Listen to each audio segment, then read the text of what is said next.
लीजिए कि किसके साथ हैं आप। कोई जानवर, कोई जीव राशि सूरज डूबने के बाद खाती नहीं, तो आप क्यों खा रहे हैं? प्रकृति का नियम भागवत जी कहते हैं पालन करिए। माने रात का खाना जल्दी कर दीजिए सूरज के रहते रहते। माने 5-6 बजे के आसपास आपके यहाँ सूरज डूबता है, 6 बजे या 6:30 बजे, वही समय सबसे अच्छा है डूबने से पहले। अब कितना पहले? तो भागवत जी ने उसका कैलकुलेशन दिया 40 मिनट पहले। सूरज डूबने का समय पता कर लीजिए। चेन्नई में सूरज शाम को 7 बजे डूब रहा है, तो 6:20 तक। 6 बजे डूब रहा है तो 5:20 तक। ये हिंदुस्तान के किसी भी कोने में चले जाइए, सूरज डूबने से 40 मिनट पहले का ही निकलेगा। तो 40 मिनट पहले शाम का खाना खा लीजिए, और सुबह का तो सूरज निकलने के 2.5 घंटे तक कभी भी खा लीजिए। दोनों समय पेट भर के खा लीजिए। फिर कहेंगे जी रात को क्या? तो रात के लिए भागवत जी कहते हैं कि एक ही चीज है रात के लिए, कि आप कोई तरल पदार्थ ले सकते हैं, जिसमें सबसे अच्छा उन्होंने दूध कहा है। साध्वी जी तो वो भी नहीं ले सकते, साधु तो वो भी नहीं ले सकते, लेकिन आप गृहस्थी लोग हैं तो इतनी छूट चाहें तो आप ले सकते हैं। भागवत जी कहते हैं कि शाम को सूर्य डूबने के बाद, मैंने आपको कल कहा था, हमारे पेट में जठर स्थान में कुछ ऐसे हार्मोन्स या एंजाइम्स या रस पैदा होते हैं जो दूध को पचाते हैं। इसलिए वो कहते हैं सूर्य डूबने के बाद जो चीज़ खाने वाली है वो दूध है, या पीने वाला है वो दूध है। तो रात को दूध रख लीजिए, 6 बजे तक भरपेट खाना रख लीजिए। सुबह का खाना अगर आपने 9:30-10 बजे खाया, तो शाम को 6 बजे खूब अच्छी सी भूख लगेगी। फिर आप कहेंगे जी हम तो दुकान पे बैठे हैं 6 बजे, तो डब्बा मंगा लीजिए, दुकान में डब्बा आ सकता है। हाँ, डब्बा आने में कोई तकलीफ नहीं है। दुकान में आप 6 बजे बैठे हैं, डब्बा आपका आ सकता है। और मैं आपको हाथ जोड़कर कह रहा हूं, आप में से कोई भी डायबिटिक पेशेंट है, कोई भी अस्थमेटिक पेशेंट है, किसी को भी वात का गंभीर रोग है, आज से ये सूत्र चालू कर दीजिए। 3 महीने बाद आप खुद मुझे फोन करके कहेंगे राजीव भाई पहले से बहुत अच्छा हूं, शुगर लेवल कम हो रहा है, अस्थमा मेरा पहले से कम हो रहा है। ट्राइग्लिसराइड चेक कर लीजिए और इस सूत्र को शुरू कर दीजिए। 3 महीने बाद फिर चेक करा लीजिए, पहले से कम होगा। VLDL LDL आज चेक कर लीजिए, 3 महीने बाद फिर चेक करा लीजिए, बहुत तेजी से घटेगा।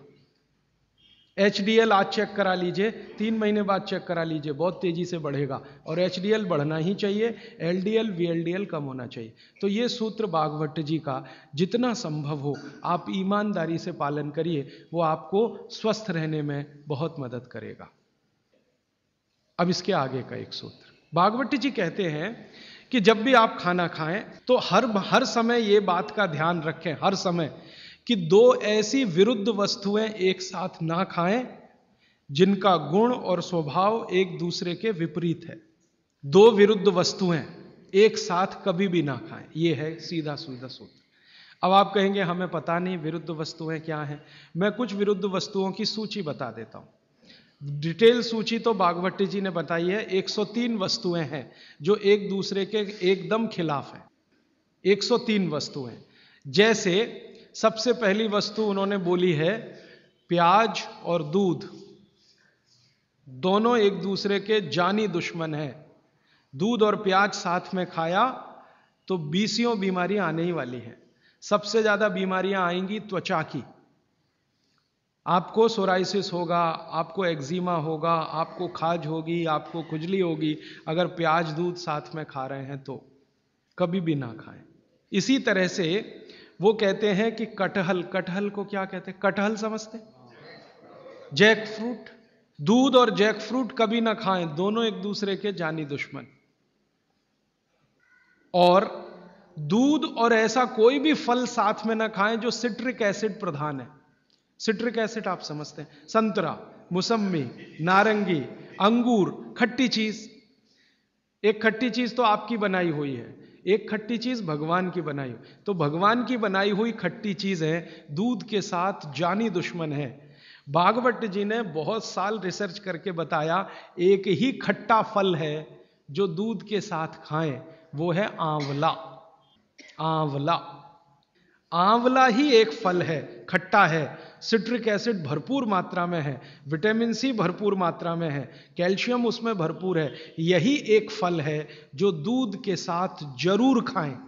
बाकी कोई फल जिसमें खट्टापन है वो दूध के साथ ना खाएं। आम भी, आम अगर खट्टा है तो दूध के साथ ना खाएं, मीठा है तभी खाएं। आम और दूध की दोस्ती बहुत जबरदस्त है, लेकिन खट्टे आम की दूध से दोस्ती नहीं है। मीठा आम, एकदम मीठा आम, पका हुआ आम, उसी को दूध के साथ खा सकते हैं। एक और उन्होंने गिना है, वैसे तो आप जैन हैं तो ये बात आपके लिए लागू ही नहीं होती, लेकिन जैन नहीं है इसलिए कह रहा हूं, तो कभी भी शहद और घी एक साथ ना खाएं। दुनिया का सबसे खराब जहर है ये, शहद और घी। शहद घी साथ में ना खाएं। शहद खाना है तो घी ना खाएं, घी खाना है तो शहद ना खाएं। इसी तरह से उड़द की दाल और दही गलती से भी साथ में ना खाएं। उड़द की दाल, वैसे तो मैंने कल बोला था द्विदल, द्विदल में सबसे खतरनाक है उड़द की दाल। उड़द की दाल के बारे में जितनी भी रिसर्चेस भारत में हुई हैं वो ये कहती हैं कि ये दालों की राजा है, इसलिए ये अकेला ही खाएं, इसके साथ दही नहीं खा सकते। उड़द की दाल के साथ, दालों की राजा है, राजा अकेला ही रहता है ऐसा कहा जाता है। तो वो कहते हैं उड़द की दाल भरपूर खाएं, मना नहीं है, लेकिन अकेली खाएं। और बाकी जो दालें हैं, अरहर की दाल है, मूंग की दाल है, तो मैंने कल कहा था कि ये भी द्विदल में है, दही तो ना खाएं। लेकिन कोई मजबूरी में खाना है तो उपाय मैंने बताया था कि दही गर्म करके खाएं, माने दही में बघार लगा के खाएं ताकि तासीर गर्म हो जाए उसकी, या मट्ठा गर्म करके खाएं तासीर उसकी गर्म हो जाए। लेकिन मेरी आपको विनम्र विनती है, उड़द की दाल के साथ तो बिल्कुल ना दही खाएं, ना मट्ठा खाएं, बघारा हुआ भी नहीं खाएं। भागवत जी कहते हैं कि चलेगा ही नहीं।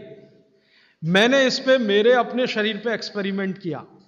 मैंने एक दिन कहा कि चलो खा के देखते हैं। भागवत जी ने कहा ना खाएं, खा के देखें क्या होता है शरीर को। तो मैंने खाने से पहले मेरा ब्लड प्रेशर चेक किया, और उड़द की दाल खाने के बाद दही खाया और फिर ब्लड प्रेशर चेक किया, तो मेरा ब्लड प्रेशर 22 से 25% बढ़ा हुआ था। फिर मैंने सोचना शुरू किया कि रोज रोज अगर मैं ये खाने लगूं उड़द की दाल और दही उड़द की दाल, तो 100% 6-8 महीने में हार्ट अटैक आ ही जाएगा। इसका मतलब माताओं बहनों से हाथ जोड़कर निवेदन है, दही बड़ा कभी भी नहीं, क्योंकि दही बड़ा में उड़द की दाल का बड़ा अगर है तो दही बिल्कुल नहीं। अगर आपको दही बड़ा खाना ही है तो मूंग की दाल का, मूंग की दाल का बड़ा है, दही बघार कर या मट्ठा बघार कर आप ले सकते हैं। उड़द की दाल का बड़ा अगर बनाया है तो दही के साथ तो गलती से भी नहीं। उड़द की दाल का बड़ा सीधे चटनी से खा सकते हैं, दही से नहीं। और अगर शादी ब्याह है आपके घर में तो मीनू बनाते समय ध्यान रखें कि मेहमानों को उड़द की दाल का बड़ा और दही ना परोसें, नहीं तो दोहरे पाप के भागीदार बने। आप अपना तो नाश करेंगे ही, आने वालों का भी नाश करेंगे। और अतिथि देवता है, उसको जहर ना खिलाएं। तो ऐसी एक सूची है। मैंने तो आपको 4-5 चीजें बताई हैं, विस्तार से आप पुस्तक में देख सकते हैं। वो सूची ये कहती है 103 वस्तुओं की, ये चीज इसके साथ ना खाएं, ये चीज इसके साथ ना खाएं। तो भागवत जी कहते हैं 2 विरोधी चीजें साथ में ना खाएं। और वो कहते हैं कि अगर आपने ये सूत्र धारण कर लिया तो जिंदगी भर आप निसंकोच बिना किसी रोक के जीवन बिता सकते हैं। तो आज का एक सूत्र मैंने बोला, फिर ये दूसरा सूत्र हुआ, अभी तीसरे सूत्र पे चलता हूं आज का। भागवत जी कहते हैं कि खाना आप जब भी खाएं तो उसको जमीन पर बैठकर ही खाएं, जमीन पर बैठकर खाएं। मैं जैसे बैठा हूं ना, इसको आयुर्वेद की भाषा में कहते हैं सुख आसन। ये आसन में खाना खाएं। क्यों खाएं जी, प्रश्न आएगा आपके मन में।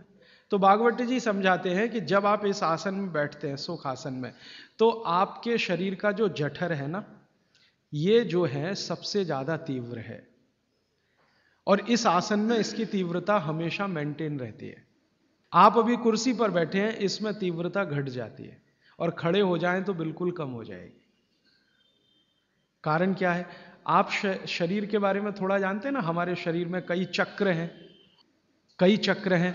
एक चक्र जो है ना, ये जो पीछे है, जहाँ पर आपका हिप जॉइंट्स और आपका ये जो मन का होता है, जहाँ मिलते हैं, वो सबसे महत्वपूर्ण चक्र है। ये प्रदीप्त होता है तभी, मन दीप्त होता है जब आप इस स्थिति में बैठें, और इसका जठर पर सीधे असर है।